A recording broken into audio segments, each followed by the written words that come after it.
Assalamualaikum warahmatullahi wabarakatuh. Bagaimana kabar sehat semua? Semoga semua dalam kondisi baik ya. Menjalani himbauan social distancing dan juga menjalankan ibadah puasa, dan saya mendoakan semoga semuanya dimudahkan dan dilancarkan dalam menjalankan ibadah puasa di bulan Ramadan ini. Baik sahabat, pada kesempatan ini saya ingin mengisi waktu luang Anda gitu ya. Mungkin sambil di rumah, sambil harus di rumah, maksudnya bukan sambil di rumah lagi sekarang, bisa ini menjadi materi yang bisa didengarkan dan menambahkan pengetahuan seputar tambalan di kedokteran gigi gitu. Jadi mohon maaf sebelumnya, ini nggak tahu mikrofon saya kok kurang bagus ya. Tadi saya coba-coba dan hasilnya mau seperti ini. Nanti akan saya coba, nggak tahu, perbaiki lagi seperti apa, atau saya tanyakan ke ahlinya gitu ya. Jadi pada kesempatan ini saya ingin membagi mengenai jenis-jenis tambalan di kedokteran gigi gitu ya.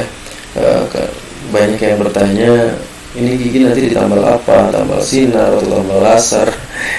Banyak istilah-istilah, dan kapan menggunakan material-material tambal itu gitu ya, itu sesuai indikasi masing-masing. Dan pada kesempatan ini saya ingin membagi, semoga bisa menambahkan pengetahuan teman-teman semua mengenai jenis-jenis tambalan di kedokteran gigi. Baik, kita simak ya. Jadi teman-teman, di kedokteran gigi sendiri itu ada dua jenis tambalan. Kalau kita misalkan memang bagi, ada dua jenis tambalan. Pembagiannya secara utama yaitu tambalan rigid dan tambalan plastis. Nah, tambalan rigid dan tambalan plastis itu kalau dari namanya sendiri sih memang satunya rigid, satu plastis. Dimana kalau yang rigid itu berarti tambalan itu sudah dibuat dari luar gitu ya, dibuat di luar, jadi itu terus kemudian ditempelkan ke gigi itu sendiri. Sedangkan kalau tambalan plastis, tambalan yang memang diaduk-aduk dulu, plastis atau lunak gitu ya, dan dimasukkan ke dalam lubang gigi dan kemudian dikeraskan. Baik pengerasannya dengan pengerasan langsung atau melalui bantuan, bisa bantuan sinar misalkan dengan tambalan sinar itu atau resin komposit. Jadi yang pertama kita coba membahas tentang tambalan plastis dulu. Apa itu tambalan plastis? Yaitu tadi yang seperti saya jelaskan di awal, tambalan plastis merupakan tambalan yang ketika sebelum diaplikasikan ke gigi itu dia berupa plastis atau lunak gitu ya. Jadi dia bentuknya bisa bermacam-macam. Ada yang memang sudah bentuk paketan gitu, ada yang bubuk dan cairan diaduk gitu kan. Nah, ini jenis-jenisnya ada 3 tambalan plastis itu: tambalan resin komposit atau dengan tambalan sinar, yang kedua tambalan dengan glass ionomer semen, dan yang ketiga tambalan amalgam gitu ya. Nah, yang pertama kita coba bahas tentang, ini resin komposit. Nah, bahan tambal resin komposit ini adalah bahan tambal sinar gitu teman-teman ya. Ini bahan tambal yang keras gitu, kerasnya nomor 2. Karena keras pertama itu adalah tambalan amalgam yang dari logam itu pasti ya, karena logam ditambah semakin paling keras. Nah, tambalan resin komposit ini juga termasuk tambalan estetika. Jadi dia kuat dan kemudian dia sewarna dengan gigi gitu kan. Jadi ini banyak digunakan saat ini karena memang sewarna dengan gigi tersebut. Ya, manipulasinya cukup sederhana, tapi memang ini biayanya lumayan besar juga ya. Nah, ini kelihatan ya, ini dari lubang yang cukup besar. Sebenarnya kalau kita lihat lubang sebesar ini, dari teori tidak indikasi untuk tambalan plastis ya teman-teman. Harusnya dia tambalan rigid. Jadi pembagian tambalan plastis dan rigid itu memang kalau misalkan memang mengenai lebih dari 1 tonjol gitu, memang dia harus sudah indikasinya sebenarnya menggunakan tambalan rigid. Tapi karena memang untuk saat ini untuk kemudahan cepatnya gitu ya, jadi digunakanlah tambalan resin komposit yang memang cukup kuat untuk menahan tekanan kunyah. Tapi yang pasti ya, kalau dibilang apakah bisa bertahan lama apabila dia bukan menjadi pusat pengunyahan gitu ya. Kalau teman-teman memang pengunyahannya hanya di gigi itu, dan itu tambalan, saya yakin lah 6 bulan setahun aja hancur tuh, kalau dengan lubang yang sudah sebesar ini. Yang kedua, ada tambalan amalgam ya. Ini ada tambalan amalgam atau tambalan logam. Ini tambalan yang sudah lama dan sekarang sih dihindari gitu ya, karena tambalan ini percampuran alloy bubuk logam, itu ada campuran timah, perak, dan macam-macam gitu ya, terus digabungkan dengan raksa. Nah, raksanya ini yang memang sifatnya toksik, dia jadi bisa menjadi racun kalau terakumulasi dalam tubuh kita. Tapi jujur teman-teman, ini adalah tambalan yang paling kuat yang pernah ada gitu ya. Jadi ini biasanya tambalan-tambalan lama gitu ya, bisa bertahan 20-25 tahun bahkan, dan giginya tambalannya bakalan utuh dalam jangka waktu lama, paling giginya ya hancur gitu ya. Nah, seperti ini. Terus kemudian ada tambalan lagi, tambalan glasionomer. Glasionomer ini adalah tambalan yang paling lemah, tapi dia sebenarnya tambalan ini mengandung fluoride tinggi sehingga bersifat anti karies gitu ya. Jadi biasanya tambalan-tambalan glasionomer ini dipakai untuk tambalan-tambalan kecil di permukaan gigi gini, terus kemudian tambalan di leher gigi, abrasi gitu ya akibat gosok gigi yang salah, terus kemudian atau lubang kecil di samping permukaan, artinya lubang-lubang itu tidak menerima tekanan punya yang besar. Kalau di permukaan ini dia bisa dengan catatan dia lubangnya itu kecil, bisa digunakan tambalan glasionomer. Dan gigi-gigi dengan jangkauan sikat gigi yang minimal memang idealnya pakai glasionomer, karena dia mengandung fluor, dan fluor itu akan dilepas sehingga dia bersifat anti karies gitu ya. Dan juga dalam dalam teorinya fluor sendiri itu dia golongan 7A ya. Dia akan mudah berikatan dengan gigi. Struktur gigi itu awalnya adalah struktur hidroksi apatit gitu ya, dengan gugus OH, dan karena kekuatan ikatannya itu lebih kuatan fluoride F, maka hidroksi apatit dari struktur apatit dari gigi itu akan mengikat fluoride menjadi fluorapatit, sehingga dia biasanya lebih kuat terhadap terhadap pH yang rendah atau asam gitu ya. Jadi teman-teman, ini ada 3 tambalannya. Tambalan komposit yang dikeraskan dengan sinar. Ini tambalan sinar, bukan laser ya, karena itu UV light. Ini tambalan amalgam yang sudah lama ditinggalkan gitu ya. Terus kemudian ini tambalan glasionomer. Nah, sekarang berarti kapan saya menggunakan pilihan ini? Sebenarnya pilihannya sudah jelas ya, kita pakai sekarang itu glasionomer dan resin komposit. Kalau dia lubangnya tidak mau menerima tekanan punya yang besar, maka glasionomer, dan tidak membutuhkan estetika besar, maka glasionomer menjadi pilihannya gitu, karena dia cukup baik. Saya biasanya kalau tambalan gigi belakang itu saya lebih suka memberikan glasionomer, apalagi khususnya anak-anak gitu ya, pasti glasionomer. Nah, untuk gigi dewasa yang membutuhkan yang membutuhkan estetika gitu dan kekuatan yang lebih besar, maka pilihannya adalah resin komposit gitu. Nah, selanjutnya apabila teman-teman tuh lubangnya seperti ini misalnya, ya ini sebenarnya kalau kita ngomongin teori ya teman-teman ya, lubangnya sebesar ini dan atau sebenarnya kurang dari itu, maka idealnya, kita ngomongin ideal, tambalannya adalah tambalan rigid gitu, tambalan rigid. Jadi masuk ke tambalan rigid. Apa itu tambalan rigid? Tambalan rigid itu adalah tambalan yang sudah dibuat kuat atau dibuat keras dari luar, tapi memang prosesnya tambalan ini cukup ini ya teman-teman ya, prosesnya cukup kompleks gitu ya. Jadi biasanya ada ribet pasien karena harus bolak-balik.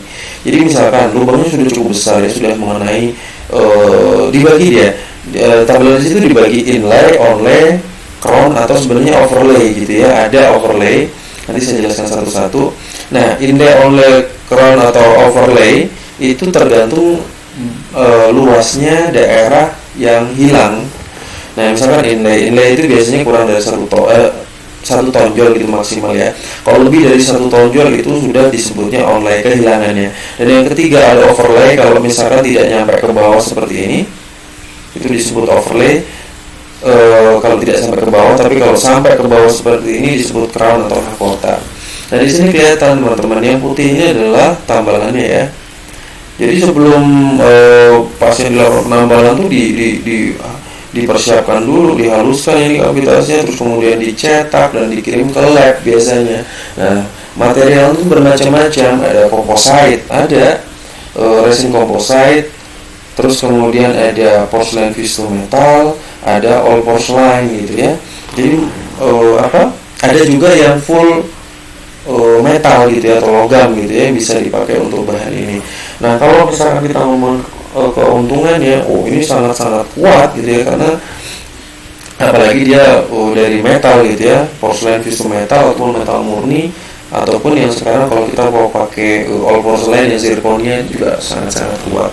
Nah ini tambalan rigid ini banyak yang tidak suka gitu, karena harus beberapa kali dan dia memang cenderung lebih mahal. Online seperti ini tuh bisa di atas 1 juta, sedangkan kalau kita tambalan gitu ya, maksimal mungkin 300-400 ribu itu sudah maksimal tambalan resin composite gitu. Nah hanya saja kalau kita ngomongin teori sekarang, bahwa kalau tambalan itu lebih kerusakan gigi itu lebih dari 1 tonjol gigi, maka itu sebenarnya indikasinya sudah inlay. Kalau melibatkan lebih dari 1 tonjol gigi, makanya dia onlay atau nanti overlay, jadi menutupi giginya gitu kan. Nah ini yang harusnya kalau misalkan kita berpaku pada teori ini, memang ini insya Allah kuat banget gitu ya. Jadi ini ada contoh-contoh, ini ada inlay, onlay sama crown, mirip teman-teman. Jadi ini bahannya ini dengan porcelain ya, ini all porcelain.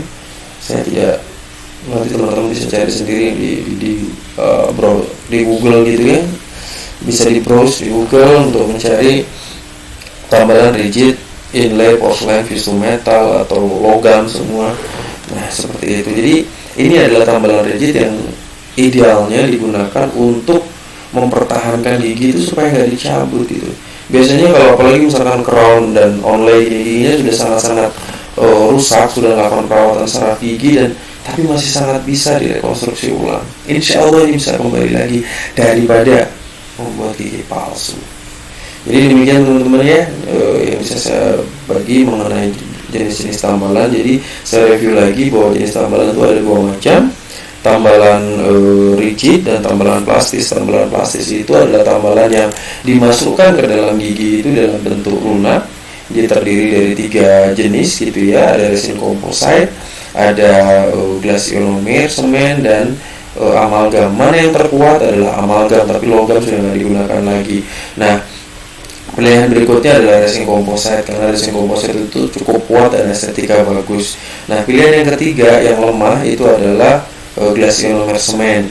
Tapi keuntungannya glass ionomer semen itu dia bisa melepaskan fluor yang bersifat anti karies. Biasanya digunakan karena sifatnya yang lemah, dia bisa digunakan untuk kavitas atau lubang yang kecil yang tidak menerima tekanan punya besar, terus lubang-lubang di bagian leher-leher gigi gitu ya, karena menggosok gigi, atau misalkan karena juga karena lubang gigi di samping gigi itu di bagian leher. Nah kita biasanya gunakan glass ionomer supaya mencegah terjadinya karies sekunder atau lubang setelah gigi tersebut ditambal. Dan ada tambalan yang kedua, yaitu tambalan rigid. Tambalan rigid ini terbagi menjadi inlay, onlay, overlay, dan crown. Panjangnya gitu ya. Jadi inlay itu kalau misalkan lubangnya atau kerusakan gigi kurang dari melibatkan hanya 1 tonjol gigi, maka kita gunakan inlay. Kalau onlay itu melibatkan lebih dari 1 tonjol gigi, dan overlay itu seluruh tonjol gigi kena tapi nggak sampai ke bawah gitu ya, nggak sampai ke leher gigi. Kalau crown itu sudah memang selubung. Ini kalau kita ngomongin secara teori dan mau menghasilkan restorasi yang benar-benar kuat gitu ya teman-teman ya. Tapi kalau misalkan mau sederhana saja ya, tadi sebenarnya onlay ini, lubang sebesar onlay itu ya dikasih aja resin komposit dengan bahan plastis. Nah tambalan rigid ini materialnya bisa dari resin composite. Apa bedanya dengan resin composite plastis dan rigid? Nah pasti sifat resin composite itu ketika disinar dia mengkerut. Jadi sebenarnya kalau kita menggunakan tambalan rigid resin composite itu pengkerutannya sudah terjadi duluan gitu. Jadi ketika ditempelkan ke gigi tidak ada lagi shrinkage atau pengkerutan, sehingga tambalan itu pasti jauh lebih kuat gitu. Karena kalau misalkan kita pengaplikasiannya harus sedikit-sedikit ya resin komposit itu, karena sifatnya dia mengkerut saat disinari. Kalau terlalu banyak, maka sebenarnya ketika disinar bahan itu sebenarnya sudah lepas tambalan itu. Cuma nggak kelihatan, hanya secara mikro saja gitu ya teman-teman. Jadi bahan dari tambalan rigid ini ada resin composite, terus kemudian resin composite, ada porcelain visum metal, dan ada all metal gitu ya. Ya kalau misalkan mana yang terbaik itu all porcelain, tapi yang zirconnya harganya memang lumayan. Begitu teman-teman yang bisa saya bagi, semoga bermanfaat di dalam meningkatkan pengetahuan tentang bahan atau material di kedokteran gigi, dan semoga bisa mengisi waktu teman-teman dalam mengisi social distancing ini, dan juga mengisi puasa gitu ya, selama puasa. Demikian yang bisa saya bagi, kurang lebihnya mohon maaf. Assalamualaikum warahmatullahi wabarakatuh.